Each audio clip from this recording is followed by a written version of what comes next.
Welcome to my channel. Telangana చరిత్ర శాతవాహనుల గురించి చూద్దాము. శాతవాహనుల వంశమూల పురుషుడు శాతవాహనుడు. పురాణాల ప్రకారం శాతవాహనుల రాజ్యస్థాపకుడు సీముకుడు. శాతవాహనుల మొదటి రాజధాని కోటిలింగాల. శాతవాహనుల రాజధానుల కాలక్రమంలో వరుసగా కోటిలింగాల, ప్రతిష్టానపురం, ధాన్యకటకం. శాతవాహనుల అధికార రాజభాష ప్రాకృతం. తొలి శాతవాహనులలో గొప్పవాడు మొదటి శాతకర్ణి.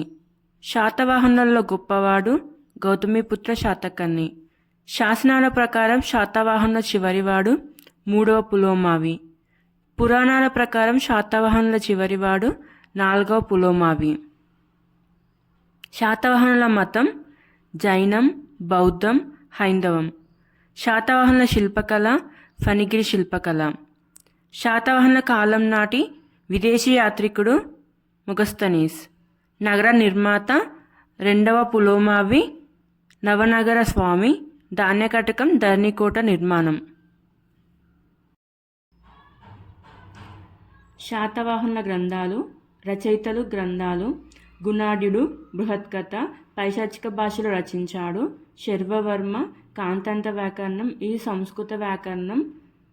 వాస్తన్యుడు న్యాయభాష్యం. హలుడు గాథా సప్తశతి, ఇది ప్రాకృత భాషలో రచించబడింది. ఈ గ్రంథంలో శాతవాహనుల సామాజిక ఆర్థిక వ్యవస్థ గురించి పేర్కొన్నాడు. మధుర భక్తికి ప్రతీకగా భావించే రాధను గురించి తొలిసారిగా ప్రస్తావించిన గ్రంథం. సోమదేవసూరి కథా సరిసాగరం సంస్కృతిక భాషలో రచించాడు. ఈ గ్రంథంలో శాతవాహన ప్రస్తావన మరియు పరిపాలన విశేషాలు, ప్రజల స్థితిగతుల గురించి వివరించారు. ఇది శాతవాహనులు బ్రాహ్మణులని చెప్పడానికి ప్రధాన ఆధారం. వాస్తన్యుడు కామసూత్ర, దీని మొదటి పేరు జయమంగళ. ఈ గ్రంథంలో ఆ కాలం నాటి సాంఘిక ఆర్థిక స్థితిగతుల గురించి పేర్కొన్నారు. కుతూహలుడు లీలావతి పరిణయం ప్రాకృతిక భాష. దీనిలో హలుని కాలపు లావాదేవీలను వస్తువుగా చూపించిన ప్రాకృత గ్రంథం. నెక్స్ట్ శాతవాహన శాసనాలు. శాసనాలు శాసనకర్తలు.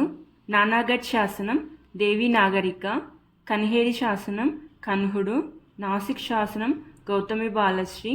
మెకదోని శాసనం మూడో పులోమావి. నాసిక్ శాసనం శక ఋషభదత్తుడు. హదిగంప శాసనం కళింగ కారవేలుడు. జూనాగఢ్ శాసనం రుద్రదమనుడు. మొట్టమొదటి పూర్తి సాంస్కృతిక శాసనం జూనాగఢ్ శాసనం. నాసిక్ శాసనం అలంకార శాసనం. దీనిపై తొలి శాతవాహన రాజుల ప్రతిమలు చెక్కబడ్డాయి. 13వ శిలాశాసనం అశోకుడు వేయించాడు. అశోకుని 13వ శిలాశాసనం ద్వారా శాతవాహనులు మౌర్యుల సామంతులని లిఖించబడింది.